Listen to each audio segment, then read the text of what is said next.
saya Sofia Nurmadina dengan NPM 202214500278. Di sini saya akan menjelaskan beberapa topik pembahasan. Topik yang pertama yaitu multikulturalisme. Di dalam topik ini, saya akan membahas tentang apa itu multikulturalisme, penyebab adanya multikulturalisme, dan bagaimana multikulturalisme di Indonesia. Topik yang kedua yaitu pluralisme. Di dalam topik ini, saya akan membahas tentang apa itu pluralisme, bentuk-bentuk pluralisme, dan dampak positif negatif pluralisme. Topik yang ketiga yaitu keragaman budaya. Di dalam topik ini, saya akan membahas apa itu keragaman budaya, faktor terbentuknya keragaman budaya, dampak keragaman budaya, dan peran masyarakat dalam menjaga keragaman budaya. Topik yang keempat yaitu dampak penyalahgunaan iptek. Di dalam topik ini, saya akan membahas apa itu iptek dan dampak penyalahgunaan iptek. Baik, langsung saja ke pembahasan topik pertama yaitu multikulturalisme. Multikulturalisme adalah istilah yang digunakan untuk menjelaskan pandangan tentang ragam kehidupan di dunia atau kebijakan kebudayaan yang menekankan penerimaan tentang adanya keragaman, kebinekaan, pluralitas sebagai realitas utama dalam kehidupan masyarakat, menyangkut nilai-nilai, sistem sosial, budaya, dan politik yang mereka anut. Sehingga masyarakat multikultural merupakan masyarakat yang terdiri dari berbagai macam suku bangsa dan budaya. Selanjutnya, penyebab adanya multikulturalisme di Indonesia. Jadi, faktor penyebab timbulnya masyarakat yang multikultural itu karena keadaan geografis, pengaruh kebudayaan asing, perkawinan campur, dan juga iklim yang berbeda. Jika dilihat dari keadaan geografis, di Indonesia terdapat beribu-ribu pulau berjajar dari ujung barat sampai ujung timur, mulai dari Sumatera hingga Papua, dan pastinya setiap pulau memiliki suku bangsa, etnis, agama, dan ras masing-masing. Jika dilihat dari pengaruh kebudayaan asing seperti masuknya etnis Cina, Arab, maupun India dan turun-temurun membuat masyarakat Indonesia mempunyai kebiasaan dan juga cara pandang hidup yang berbeda. Sementara itu, iklim atau cuaca yang berbeda di Indonesia membuat kebiasaan masyarakat untuk bercocok tanam berbeda-beda. Keadaan inilah yang menjadikan masyarakat Indonesia menjadi masyarakat multikultural. Selanjutnya, multikulturalisme di Indonesia.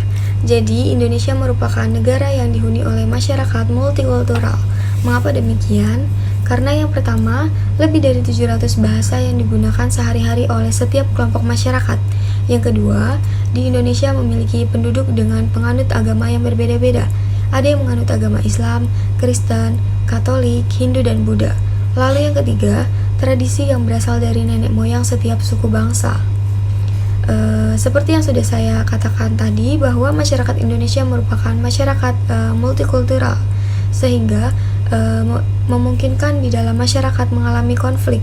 Namun, konflik bukanlah sesuatu yang dapat dihindari atau disembunyikan, tetapi konflik harus tetap diakui keberadaannya, dikelola, dan diubah menjadi kekuatan untuk perubahan yang positif. Karena di Indonesia memiliki sekitar 300 suku, 200 bahasa daerah, dan ribuan aspirasi kultural, maka dalam interaksi sosial dituntut untuk bersikap toleran. Nilai-nilai pendidikan multikultural ini berasal dari keanekaragaman budaya, bahasa, suku, agama. Sehingga untuk membangun harmoni sosial perlu toleransi dan penghapusan sikap primordial. Selanjutnya, topik yang kedua yaitu pluralisme. Pluralisme berasal dari kata plural dan isme. Plural yang berarti banyak atau jamak, sedangkan isme berarti paham. Sedangkan secara umum, pluralisme adalah sebuah pemahaman untuk menghargai adanya perbedaan di tengah kehidupan masyarakat, sekaligus mengizinkan suatu kelompok berbeda untuk menjaga kebudayaan sebagai bentuk ciri khas mereka.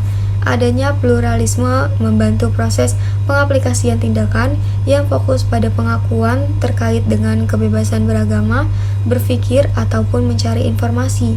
Maka dari itu, untuk bisa mencapai pluralisme, suatu individu atau suatu kelompok membutuhkan kematangan kepribadian. Selanjutnya, bentuk-bentuk pluralisme. Yang pertama yaitu pluralisme budaya. Pluralisme budaya adalah sebuah kondisi budaya yang majemuk. Artinya orang-orang akan mampu hidup secara bersama dengan menerapkan sikap saling toleransi terhadap perbedaan budaya orang lain agar bisa tercapai pluralis. Jika tidak menerapkan sikap toleransi atas perbedaan yang ada, maka akan bisa mengakibatkan sebuah konflik. Konflik ini bisa saja disebabkan oleh persaingan, sikap egosentrisme, dan primordialisme yang percaya jika kebudayaan pribadi adalah yang paling baik dibandingkan dengan kebudayaan orang lain. Yang kedua yaitu pluralisme agama. Pluralisme agama berkaitan dengan penerimaan terhadap agama yang berbeda dan digunakan dengan cara yang berbeda. Pluralisme agama juga bisa meningkatkan jika semua keyakinan itu sama, karena kebenaran dalam setiap agama adalah relatif. Yang ketiga yaitu pluralisme sosial. Pluralisme sosial merupakan sebuah paham untuk bisa menerima keragaman berupa sikap saling menghormati dalam interaksi sosial yang terjadi antara individu maupun kelompok pada sebuah tatanan sosial. Dalam kehidupan bersosial, pluralisme bisa tercapai ketika masyarakat saling hidup berdampingan dan menunjukkan sikap menghargai dan juga menghormati dengan orang lain. Yang keempat yaitu pluralisme ilmu pengetahuan. Pluralisme ilmu pengetahuan merupakan sebuah keanekaragaman ilmu yang bisa menjadi faktor utama untuk pertumbuhan ilmu pengetahuan. Banyaknya teori yang muncul, namun belum bisa dibuktikan kebenarannya, menjadi bentuk kebebasan dalam berpikir ilmiah. Adanya pluralitas ilmu pengetahuan juga bisa memperlihatkan sebuah hak individu dalam pengambilan keputusan atas suatu kebenaran yang memiliki sifat menyeluruh bagi setiap individu. Selanjutnya, dampak pluralisme. Untuk dampak positifnya, yang pertama memahami perbedaan. Ketika seseorang mampu memahami adanya keberagaman atau pluralisme, maka sikap tersebut bisa menciptakan lingkungan yang begitu tenang, damai, serta saling tolong-menolong. Yang kedua, masyarakat lebih modern. Jika setiap orang mampu memahami adanya keberagaman, maka sikap ini bisa membantu membentuk masyarakat lebih modern dan berpikir untuk lebih maju. Yang ketiga yaitu dapat meningkatkan pendapatan negara. Masyarakat yang berbeda-beda mungkin akan mendapatkan pluralitas untuk dijadikan sumber pendapatan ataupun semacamnya. Yang keempat, meningkatkan daya tarik bagi turis. Keberagaman ini bisa menjadi ciri khas dari suatu wilayah yang akan dikenal oleh wisatawan, baik itu wisatawan lokal maupun asing. Pada akhirnya, hal tersebut juga bisa menjadi suatu sumber tambahan pendapatan masyarakat maupun negara. Selanjutnya, dampak negatif. Yang pertama, dapat menimbulkan persaingan. Karena adanya keberagaman suku, ras, agama, dan juga budaya di Indonesia, hal tersebut bisa menimbulkan suatu persaingan di tengah masyarakat. Mereka memiliki kemungkinan untuk berlomba-lomba menjadi panutan ataupun menjadi pusat perhatian. Di sisi lain, kondisi ini juga bisa menimbulkan suatu perpecahan dan juga pertingkaian karena toleransi orang-orang kurang terhadap adanya perbedaan ras, suku, budaya, dan juga agama. Yang kedua, dapat menimbulkan rasa egois. Karena rasa ingin menang atau menjadi pusat perhatian umum di tengah perbedaan dan juga keberagaman yang ada. Maka hal tersebut bisa menimbulkan rasa egois untuk meningkatkan kepentingan diri sendiri. Yang ketiga, mampu menimbulkan gesekan sosial. Gesekan sosial bisa diartikan sebagai tindakan pertikaian yang muncul akibat adanya konflik mengenai pluralitas, baik pluralitas agama, sosial, budaya, maupun lainnya. Orang dengan keyakinan maupun kebudayaan yang berbeda dengan lainnya tidak bisa saling menerapkan sikap toleransi. Hal ini akan membuat perbedaan yang ada terlalu sulit untuk bersatu. Selanjutnya, topik yang ketiga yaitu keragaman budaya.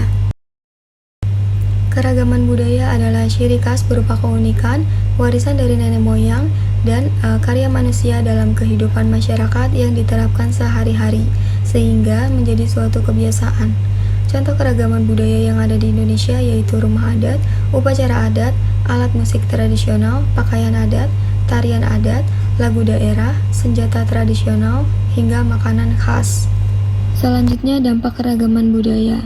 Untuk dampak positifnya, yang pertama dapat dijadikan objek wisata, yang kedua dapat membantu meningkatkan pengembangan kebudayaan nasional, yang ketiga tertanamnya sikap saling menghormati dan menghargai antar suku yang berbeda. Dampak negatifnya, yang pertama munculnya kecurigaan antar suku, yang kedua adanya potensi antar suku dan hambatan pergaulan antar suku karena perbedaan bahasa dan budaya. Yang ketiga, banyak suku bangsa yang ingin menerapkan hukum adatnya. Selanjutnya, peran masyarakat dalam menjaga keragaman budaya. Masyarakat harus menjaga keragaman budaya dengan cara yang pertama, mengembangkan sikap saling menghargai terhadap nilai-nilai dan norma sosial yang berbeda-beda dari anggota masyarakat, tidak mementingkan kelompok, ras, etnik, atau kelompok agama lainnya. Yang kedua, mengembangkan rasa nasionalisme terutama melalui penghayatan wawasan berbangsa dan bernegara, namun menghindari sikap chauvinisme yang akan mengarah pada sikap ekstrim dan menutup diri akan perbedaan yang ada dalam masyarakat. Yang ketiga, menyelesaikan sebuah konflik dengan cara yang akomodatif melalui mediasi, kompromi, dan adjudikasi. Selanjutnya, topik yang keempat yaitu dampak penyalahgunaan iptek. Ilmu pengetahuan dan teknologi atau yang biasa kita sebut iptek merupakan ilmu yang mempelajari tentang kemajuan teknologi yang didasarkan pada pengetahuan. Selanjutnya, dampak penyalahgunaan iptek. Yang pertama, dapat kecanduan bermain media sosial. Yang kedua, tidak bisa lepas dari gadget. Yang ketiga, munculnya cyberbullying. Yang keempat, maraknya penipuan online. Yang kelima, efek rumah kaca. Yang keenam, penyebaran hoaks yang sangat cepat. Yang ketujuh, polusi yang semakin meningkat. Dan yang terakhir, budaya daerah semakin tidak dikenal. Jadi kesimpulannya, dengan memahami, menghargai, dan mempromosikan multikulturalisme, pluralisme, serta keragaman budaya adalah kunci untuk membangun masyarakat yang inklusif dan harmonis. Namun penyalahgunaan iptek dapat menjadi tantangan besar dalam upaya memelihara keragaman ini dengan mengancam kesetaraan, toleransi, dan pemahaman lintas budaya. Sekian penjelasan dari saya, kurang lebihnya mohon maaf. Wassalamualaikum warahmatullahi wabarakatuh.